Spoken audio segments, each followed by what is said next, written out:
Ang mga kwento ng pag-ibig, kwento ng buhay at kwento ng pag-asa dito sa Barangay Love Stories. Love Stories.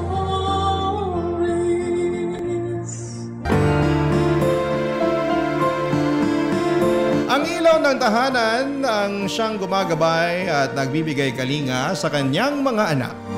Siyang source ng liwanag sa tahanan sa tuwing bumabagsak na ang moral ng kanyang pamilya. Ikaw, kabarangay, para sa iyo ano nga ba ang role ng isang ina? Dear Papa Dudut, ako nga po pala si Risha, 18 years old at lumaki sa poder ng aking ama na 45 years old. Mag-isa niya akong tinaguyod kahit ang hirapan ng buhay.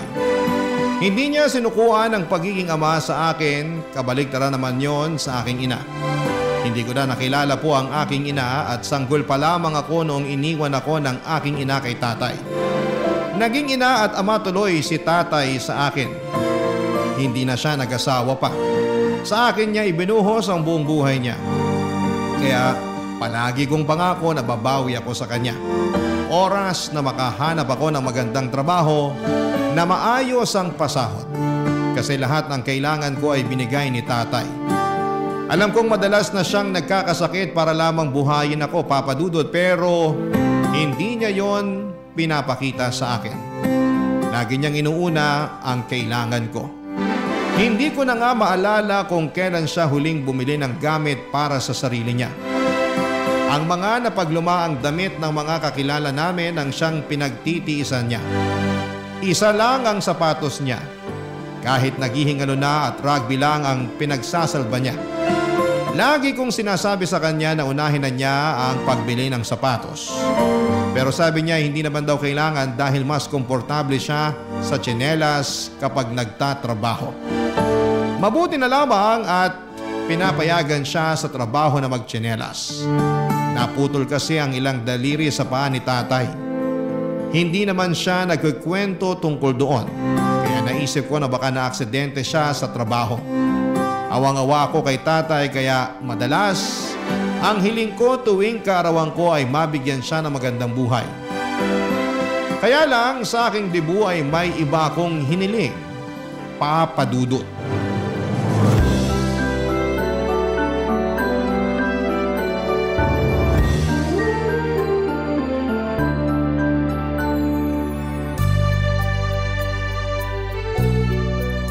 Happy birthday, anak! Salamat, Tay. Pasensya na kung 5 instant noodles at 3 nilagang itlog lang ang handa mo, ha? Nadelay kasi yung sahod ko. Ayos nga to eh. Alam niyo namang paborito ko ang instant noodles. Tapos tong tostadong pandesal na merong mantikilya. Perfect! Salamat, Tay. Walang anuman, anak. Basta para sa'yo. Babawi ako sa'yo sa susunod. Kapag nakuha ko na yung sahod ko, mamamasyal tayo. Pasok tayo sa mall. Tingin tayo ng mga damit mo ron. Naku, wag na po, Tay. Alam niyo namang hindi ako mahilig pumasyal sa mall. Saka baka mapagastos lang tayo ron.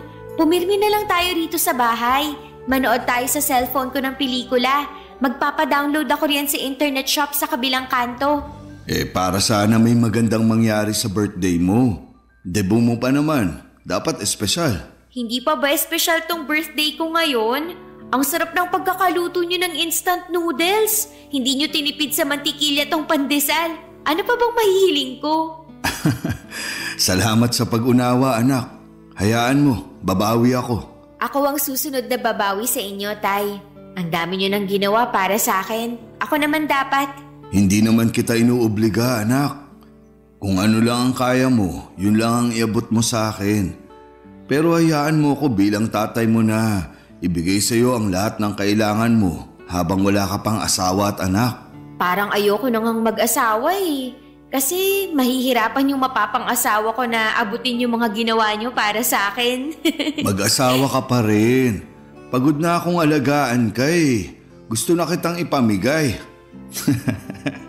Biro lang, anak. Ikaw na lang kaya ang ipamigay ko kay Aling Petra. Ang tagal ka ng type nun. Pansinin mo naman daw para may libre na tayong kutsinta sa umaga. Nirareto mo na naman ako sa kanya. Tigilan na nga natin yung karereto sa iba. Ganito na lang. Ano bang hiling mo ngayong kaarawan mo? Bukod sa ligawan mo si Aling Petra? Seryoso na, anak. Sana makilala ko na ang tunay kong nanay. Ay, napag-usapan na natin to. Bakit ba kasi ayaw mong ipakilala sa akin si nanay? Gusto ko lang namang mawala na yung mga tanong sa isip ko kung sino siya, kumusta siya, naaalala ba niya ako? O kahit kung paano lang niya ako kargahin nun. Yun lang naman, Tay. Huwag niyo na sanang ipagdamot yun sa akin. Birthday ko naman. Ay, basta iniwan ka na niya sa akin. Alam ko na yan, Tay. Bigyan niyo pa ako ng ibang detalye, please. Tsaka na tayo mag-usap ulit. Risha. Tay, please. Ay, kumain muna tayo. Kailangan ko ng pampalakas bago ako magkwento. Tahimik naming nilantakan ang instant noodles na niluto ni tatay. Hindi makatingin noon sa akin si tatay at parang iniisa-isa niya sa isipan ang mga alaala niya kay nanay. Nahalata kong nabalisa siya.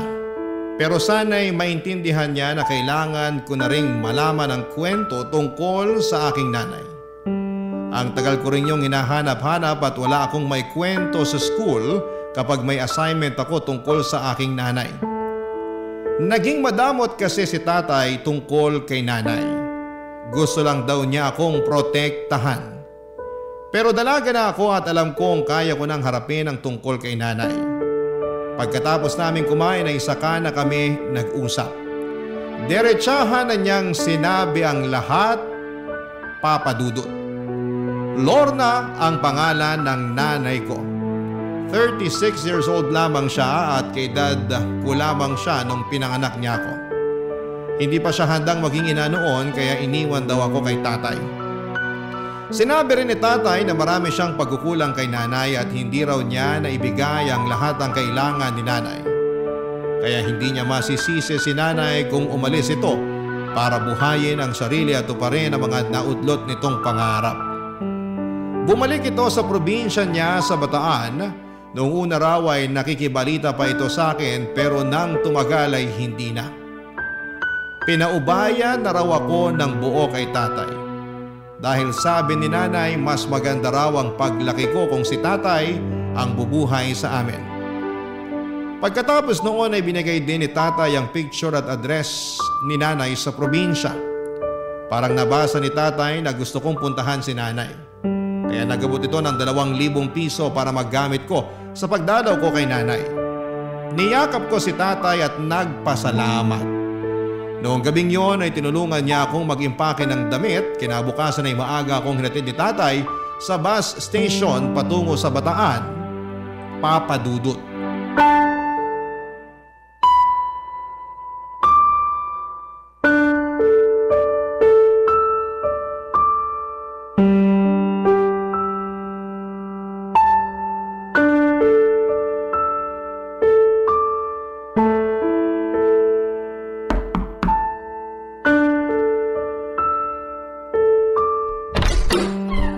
Magandang araw po. Kayo po ba si Lorna? Ako nga. Sino ka? Ako po si Risha. Ako ang anak niyo. Paano? Birthday ko po kahapon. Ang tinatanong ko, paano mong nalaman kung sino ko? At paano mo nalaman ang bahay ko? Kay tatay po. Bakit hindi tumupad sa usapan ng magaling mong tatay? Po? Ang usapan namin, kakalimutan niyo na ako mag-ama. Bakit nandito ka? Kasi gusto ko po kayong makilala. Alam mo naman pala ang pangalan ko. Pero bakit kailangan mo pampuntahan ako rito sa Bataan? Kasi gusto ko lang pong kumustahin kayo. Ayos naman ako. Bakit may dala kang maleta?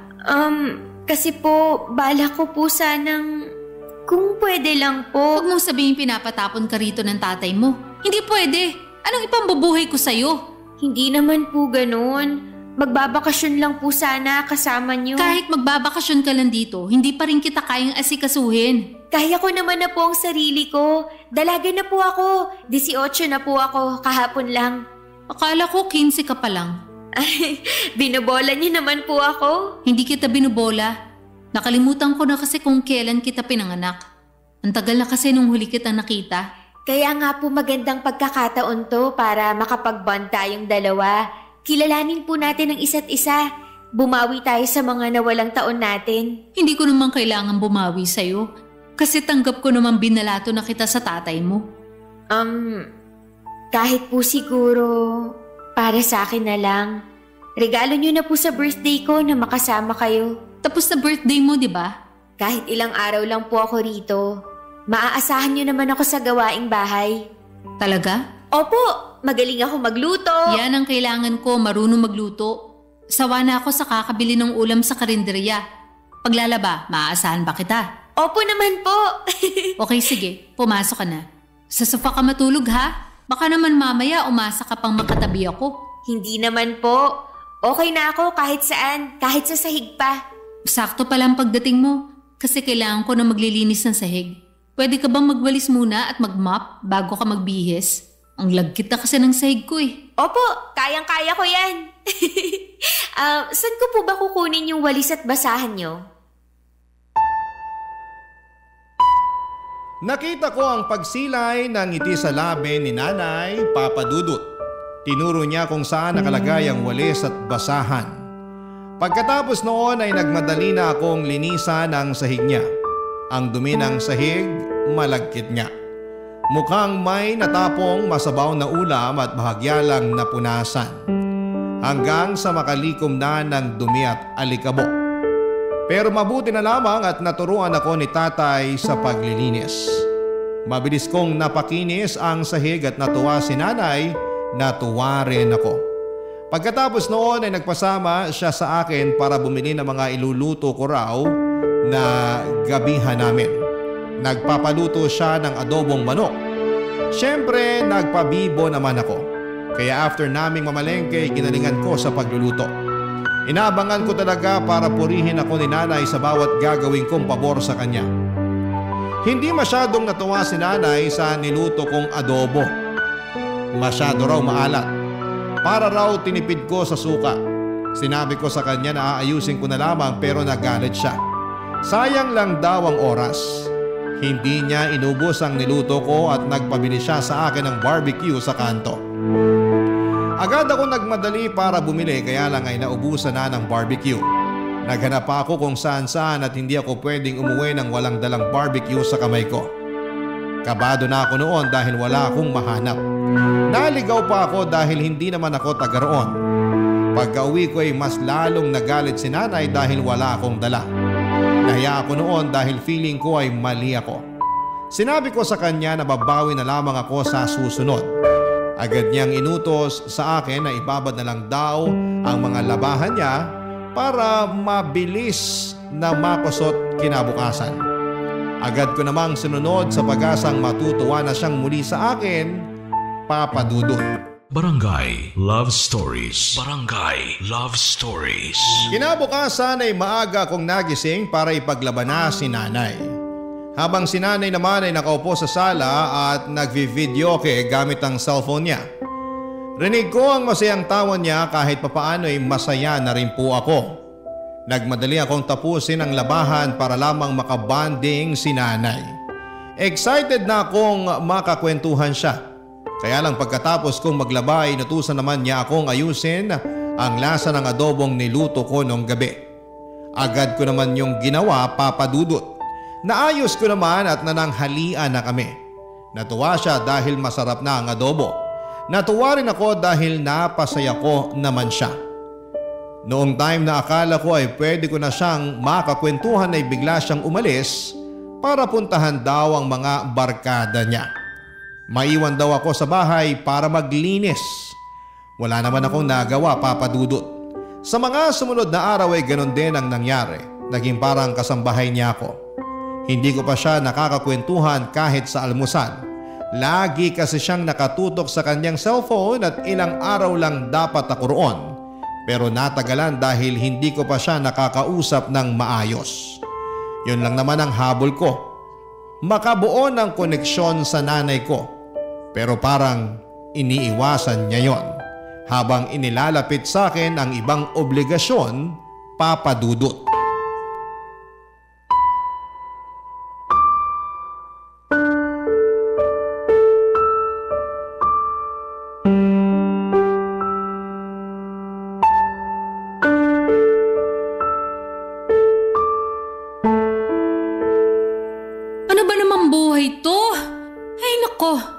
Nay, okay lang po kayo? Malamang hindi.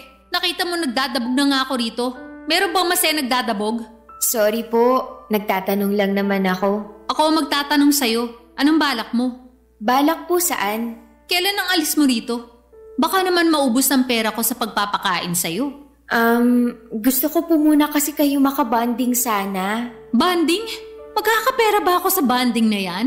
Yun lang naman po ang habol ko kaya ako pumunta rito. Pag nakabanding mo na ako, alis ka na. Pwede naman po. Ay, pahirapan ka naman bata ka, oo. Alam mo namang hindi tayo close. Anong pag-uusapan natin? Kahit ano po. Matatagalan pa ng konti bago ako mag-open up sa'yo.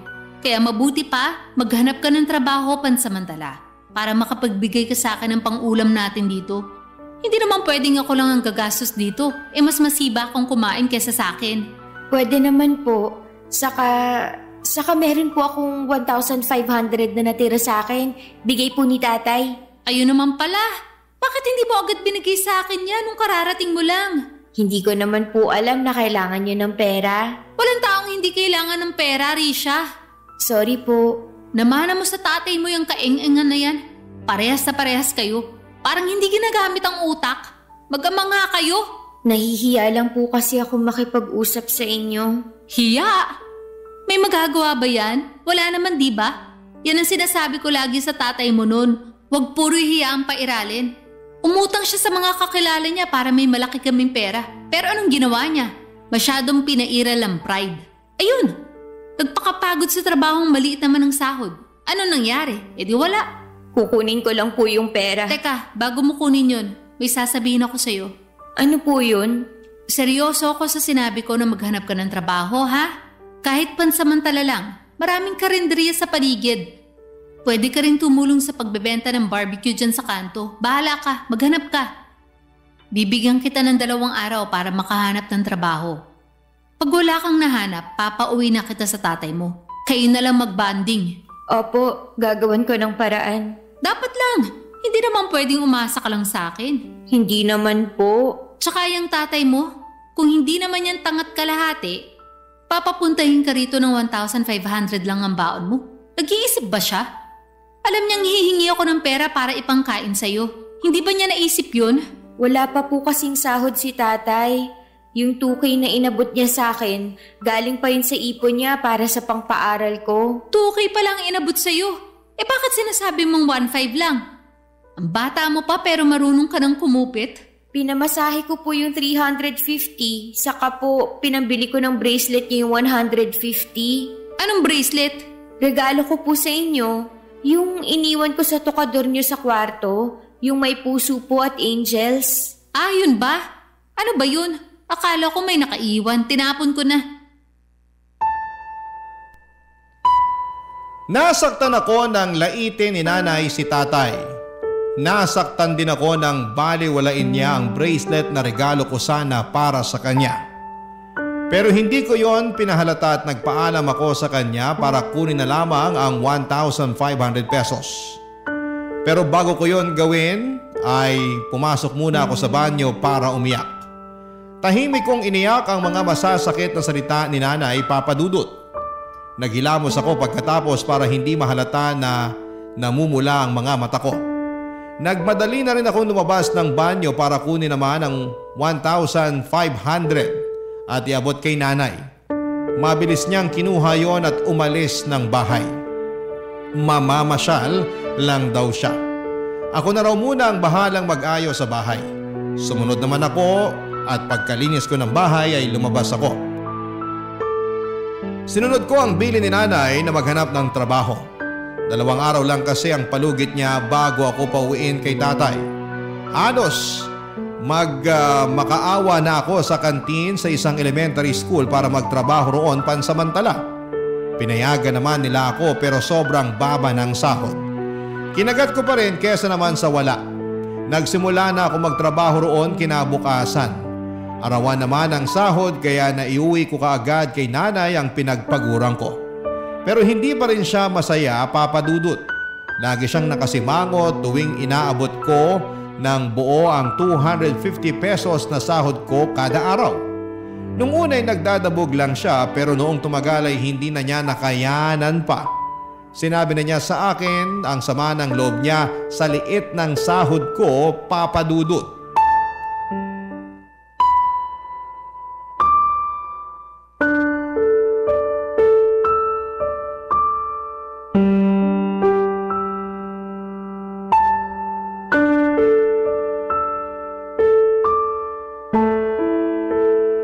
Talaga bang 250 lang ang sahod mo kada araw?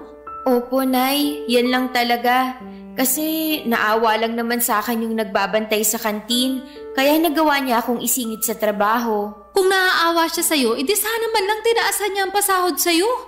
Ano ba naman yun? Hayaan niyo po, susubukan kong maghanap ng ibang trabaho. Dapat lang. Kulang tong 250 sa ating dalawa. Alam ko naman po. Baka naman hindi totoong 250 lang ang sahod mo, ha? Ano pong ibig niyong sabihin? Baka kako kinukupitan mo lang ang sahod mo. Baka 400 talaga pero binabawasan mo para pangluho mo. Hindi po, Nay. Talaga? Susugod ako sa kantin para magkaalaman na. Ano, gusto mo? Opo, kahit pumunta pa kayo bukas. Hindi po ako nagsisinungaling. Mali po yun. Ay nako, mana ka talaga sa tatay mo. Puro na lang kabutihang asa lang inuuna. Alam ba niyang hindi na mabubuhay sa panahon ngayon ng puro kabutihan lang? Ang dami na masasamang tao na umaasenso. Dapat gumaya na kayo sa kanila. Ang hirap pong sikmurain yun. Kesa naman sikmurain tayo dahil sa gutom. Mamili ka. Babawi na lang po ako sa inyo sa susunod. Sa day off ko po, maghahanap ako sa bayan ng trabaho. Kailan ang day off mo? Sa Sabado hanggang Linggo po ng tanghali. Sa hapon po kasi kailangan na naming mag-ayos ng mga paninda sa kantin at... Hindi ka pwedeng pumunta sa bayan ng Sabado. Kailangan mo maglaba ng mga damit ko. Nasa labahan pa lang isusuot ko next week para sa outing namin ng mga kabarkada ko. Unahin mo yun, ha? Pero paano po yung paghahanap ko ng trabaho? Gawin mo pagkatapos mo maglaba. Kung alang-aning oras ka na matatapos maglaba, agahan mo na lang gumising kinabukasan. Dapat madaling araw pa lang nasa bayan ka na para mag-check ng mapapasukang trabaho. Piliin mo yung stay-in, ha? Stay-in? Oo, para makabawas ng gastusin dito sa bahay. Pero paano po tayo makakapag-bonding, Nay? Ito naman, puro banding ang alam. Mabubuhay ba tayo ng puro banding lang? Akala ko po kasi magbabanding na tayo kapag nakahanap na ako ng trabaho. Sa liit ng sahod mo, aasa ka pa ng banding sa akin? Ayoko nga. Paano po kung wala akong mahanap na trabaho sa bayan? Pag-iisipan ko kung kaya ko pa matiis ng 250 na sahod mo. O baka pauwiin na rin kita sa tatay mo. Kailan po ako pwedeng bumalik dito? Ha? Bakit ka pa babalik? Para po maging close na tayo. Ngayon pa nga lang hirap na ako makisama sa'yo kasi nagiinit ang dugo ko sa mga kapalpakan mo eh. Babawi po ako sa inyo, Nay. Hindi na po ako papalpak sa susunod. Siguraduhin mo lang kasi tinapon ko na ang tatay mo sa kapalpakan niya noon. Huwag mong hintayin na ganun din ang gawin ko sa'yo ngayon.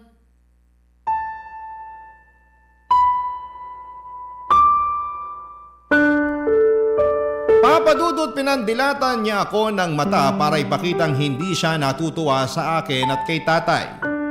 Paniniguro rin niya yon para bilisan ko ang paghahanap ng trabaho. Yon ang naging bonding naming mag-ina, puro pagbabanta. Aaminin kong napapansin ko na at hindi na ako natutuwa sa inaasal ni nanay sa akin. Ni minsan ay hindi ko naramdaman na mahal niya ako. O kaya kahit ituring man lang na isang anak. Para talaga akong kasambahay, Papa Dudut. Lagi ko na lamang isinisingit ang sarili ko sa kanya at ako na minsan yung nahihiya. Pero sumusubok pa rin ako. Kasi baka ako yung may pagkukulang. Baka kulang yung effort ko para makipaglapit sa kanya. Pero hindi alam kong ginagawa ko ang best ko para makabuo ng koneksyon sa kanya. Siya lang tong gusto akong iwasan. Siguro kasi hindi pa rin niya magawang mapatawad si tatay sa kung anumang nangyari sa nakaraan nila. Hindi pa rin buo sa akin at malinaw ang totoong dahilan ng hiwalayan nila noon. Kahit si tatay ay hindi maibigay ng diretsyo ang lahat ng detalye. Hindi ko naman na siya pinilit noon dahil baka umatras pa ito sa payagan akong makilala si nanay. Kaya nga gusto kong makibanding kay nanay para itanong na sa kanya ang lahat. Iniisip ko kasi na baka yun lang ang kailangan ko para matahimik na rin po ako. Kailangan ko lang ng closure sa naging hiwalayan nilang dalawa. Baka kapag naging malinaw sa akin ang lahat ay hindi ko nahahanap-hanapin pa ang pagkalinga ni nanay. Baka makontento na lamang ako sa pagmamahal at pag-aalaga ni tatay. Kaya naman pinagsikapan kong kunin ang loob ni nanay habang nasa poder niya ako. Baka yun na ang sagot sa lahat ng tanong ko mula noong bata pa lamang ako. Papa Dudut. Barangay Love Stories. Barangay Love Stories. Sa ilang linggong pag-stay ko sa bahay ni nanay ay may mga nalaman na rin naman ako sa kanya. Nalaman ko na nagtatrabaho siya bilang announcer sa isang bingguhan sa mga perya. Sideline din niya ang pagbebenta ng rejuvenating cream. Ang alam ko ay sapat naman ang kita niya roon lalo na sa perya. Marami namang nagbibigay sa kanya ng tip lalo na kapag natipuhan siya ng mga naglalaro. Nalaman ko yon nang minsang nag-uwi siya ng lalaki sa bahay. Nanalo ang lalaking yon sa bingo at malaki ang binalato kay nanay. Kaya good mood noon si nanay dahil malaki ang nahawakan nitong pera. Hindi niya pinagdiskitahan ang sahod ko. Ilang lalaki ang inuuwi niya noon sa bahay lalo kapag blackout bingo sa peryahan kung saan siya naka-assign. Inaasahan ko na yon palagi at minsan natatakot na rin ako at hindi makatulog ng maayos sa gabi. Lalo kapag iba ang tingin sa akin ng lalaking inuuwi niya. Hindi ko lang masabi dahil baka mabaliktad ako. Malaking adjustment ang ginawa ko sa pagpasok ko sa mundo ng nanay ko. Pero si nanay hindi niya magawa yon para sa akin. Napansin ko na puro ako na lamang lagi ang nagbibigay pero tinitiis ko. Kasi baka kapag napansin na ni nanay na puro magaganda ang nagagawa ko para sa kanya ay baka mahalin na niya ako. Baka pansinin na niya ako. Kaya nagpursige pa rin ako para kunin ang loob ni nanay. Triple ang galing na ipinakita ko sa paglilinis ng bahay para wala itong maipintas sa akin. Sinisigurado kong kada uwi niya ay kampante siya at magbubuhay reyna na lamang. Lahat ng hirap ay binaliwala ni nanay Papa Dudut. Lahat ng hirap kong yon, hindi ko pinapaalam kay tatay Papa Dudut.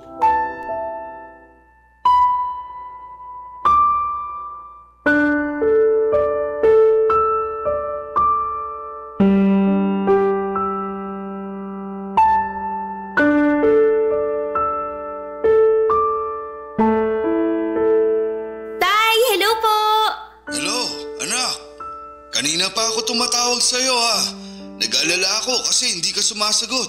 Pasensya na po, tay. Nabisi lang kasi. Ang daming customer sa kantin. Kantin? Ay, hindi ko pa po pala nasabi sa inyo. Nagtatrabaho po ako sa kantin ngayon. Ha? Paano ang pag-uwi mo rito kung may trabaho ka na riyan? Pansamantala lang po ito, tay. Para may maibigay ako kay nanay. Anak, pinilit ka bang magtrabaho ng nanay mo? Hala si tatay. Hindi po ha. Akala ko lang kasi. Ayaw nga ni nanay na magtrabaho ako eh. Nahihiya siya kasi gusto niya siya ang bumuhay sa akin dito. Sabi ko, kawawa naman si nanay kung puro siya na lang. Kaya naghanap din ako ng sideline. Alam mo, tay, ayaw nga tanggapin ni nanay yung inaabot kong sahod eh. Pero pinipilit ko kasi nga gusto kong makatulong sa kanya. Paniguradong natutuwa na sa'yo ang nanay mo niyan. Nakikita niyang responsable kang anak. Opo nga po eh. Lagi po niyang sinasabi sa akin yun. Mabuti naman kung ganun. Para naman hindi nakakahiya sa kanya. Baka kasi isipin niya, hindi kita napalaking maayos. Hindi po Never po siyang nagsabi ng hindi maganda sa inyo. Talaga anak? Hindi niya ako sinabihang tanga o walang kwentang ama at asawa? Hindi po talaga. Mabuti naman kung ganon. Siguro napatawad na niya ako sa lahat. Napatawad po saan? Alam mo na siguro yon. Ay, hindi naman ako iiwan ng nanay mo kung hindi ako nagkulang, hindi ba? Sayang lang kasi at hindi ako nakapag-aral. Kaya hindi ako nakakuha ng magandang trabaho para masustentuhan ko lahat ng kailangan ng nanay mo noon. Sa tingin niyo po ba dahil doon kaya kayo iniwan ni nanay? Oo, kasi yun naman ang nasabi niya sa akin nung iniwan ka na niya sa poder ko. Kaya hindi ko na rin siya inabol noon kasi klaro sa akin na hindi ako ang tamang lalaki para sa kanya. Ayoko namang ipagdamot sa kanya yung tsansa na may makilalang lalaki na kayang ibigay sa kanya ang lahat. Kasi hindi ako yun eh. Hindi po totoo yan, Tay. Kita niyo ngang naibibigay niyo ang lahat sa akin. Hindi na nga kayo nakakapagbigay sa sarili niyo eh. Puro ako na lang ang iniintindi niyo. Kasi sa'yo ko na lang binubuhos lahat ng mga hindi ko nagawa at naibigay sa nanay mo noon. Maswerte pa rin si nanay kasi kahit papano, sinubukan niyo namang ibigay sa kanya ang lahat. Baka hindi lang talaga naging sapat para sa kanya. Baka nga. Anak, may tatanong ako sa'yo. Ano po yun, Tay? Huwag mong sasabihin sa nanay mo, ha? O sige po, ano po ba yun? Meron na ba siyang boyfriend o asawa? Naku, single na single, Tay. Wala nga po ako nakikitang lalaki na dinadala niya rito sa bahay. Puro lang siya trabaho. Career woman talaga. Bakit niyo po natanong? Wala naman. Ewan ko ba? Parang sa mga kwento mo kasi tungkol sa kanya, nagkakrush ulit ako sa nanay mo. Pero wag mong sasabihin, ha? Naku, nakakahiya.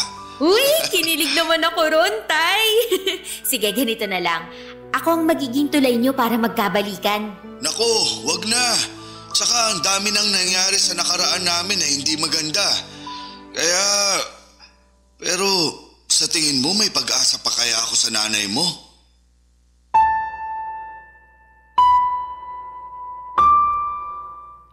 Hindi ko alam ang mararamdaman ko noon sa huling sinabi ni tatay. Kasalanan ko naman kung bakit ganon ang tanong niya. Napaasa ko siya. Nagsinungaling ako sa totoong trato sa akin ni nanay at ayoko lang naman kasing maghinala si tatay. Kapag nalaman kasi niyang hindi maganda ang trato ni nanay sa akin, paniguradong papawiin na niya ako. Baka yun pa ang maging dahilan para magtanim ng galit si tatay kay nanay. Ang gusto kong mangyari ay magkaayos na sila kahit na hindi na magkabalikan pa. Yun bang makapag-usap man lang para magkumustahan. Para malaya na akong nakakasama silang dalawa. Pero sa ugali ni nanay ay parang malabong mangyari yon. Ramdam ko ang galit niya kay tatay at hindi na yon nagbago kahit panay ang bida ko sa magagandang ginawa ni tatay sa akin. Inisip ko na baka kulang pa ang pagbebenta ko sa magagandang katangian ni tatay. Napangiti ako at nakaisip ng ideya. Paano nga kaya kung galingan ko pa sa pagbibida kay tatay at sa mga magagandang katangian nito? Na-imagine ko kapag lumambot na ang puso ni nanay, kapag bentang-benta na sa kanya ang mga magagandang ugali ni tatay ay pwede kaya silang magkabalikang dalawa. Kasi nung puro ako papuri sa ugali ni nanay kay tatay, bigla naging masigla si tatay sa pagtatanong tungkol kay nanay. Bigla parang nagkagusto ulit ito kay nanay. Baka naman pwedeng ganun din ang mangyari kay nanay. Pwede kayang magkaroon ng second chance sa pagmamahala ng mga magulang ko. Mararanasan ko na kayang magkaroon ng buong pamilya. Napangiti ako at pwede yon, naniniwala ako.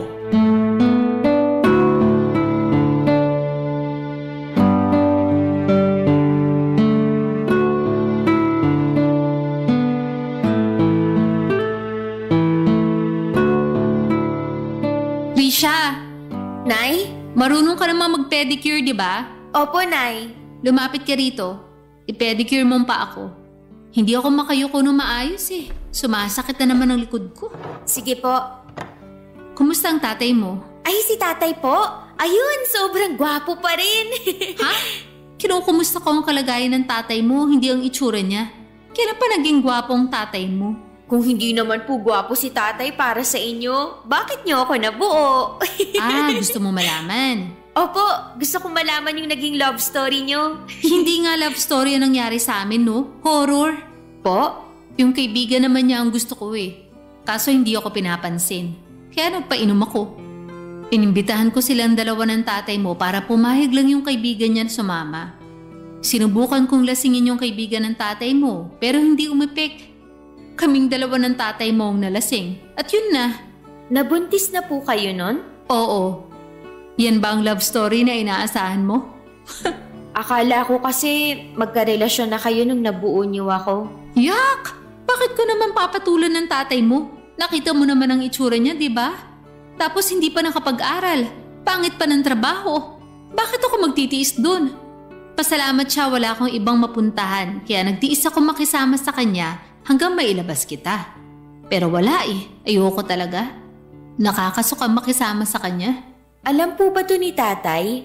Una pa lang naman alam niya na hindi ko siya gusto. Siya tong patay na patay sa akin. Ilang beses ko nang sinabi sa kanya na ang trip ko ay yung kaibigan niya. Pero mapilit siya. Feeling ko nga'y sinadya niyang lasingin ako para madali niya. Kaya hindi ko pa rin siya mapatawad sa pagkakabuntis siya sa akin eh. Tsaka kung alam mo lang na, aray Risha! Lintik kang bata ka! Balak mo bang putulin ang mga daliri ko sa paa? Tulad ng ginawa ko sa tatay mo, ha? Kayo po ang pumutol sa mga daliri sa paa ni tatay? Bakit? Hindi pa nagkukwento yung tatay mo sa mga nangyari noon, ha? Kapagod! Ako pang inasahan niya magkwento sa nakaraan namin? Aray! Sinasadya mo na yatang paduguin ng daliri ko eh. Ano bang problema mo? Aray, Nay! Hindi niyo naman po kailangang manipa. Buisit ka eh. Parang gusto mong patayin lahat ng kuko ko sa paa eh. Tumabi ka nga dyan. Lalakad ako.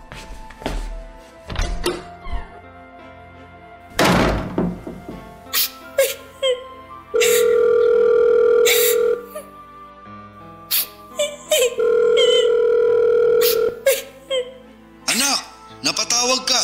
Hello, Tay. Okay ka lang? Hindi po, Tay. Anak, ano nangyari? Magsabi ka kay tatay. Tay, ayoko na rito. Anak, umuwi ka na rito kay tatay ha? Susunduin kita sa terminal. Opo, Tay. Uuwi na ako. Hintayin niyo po ako. I love you, Tay.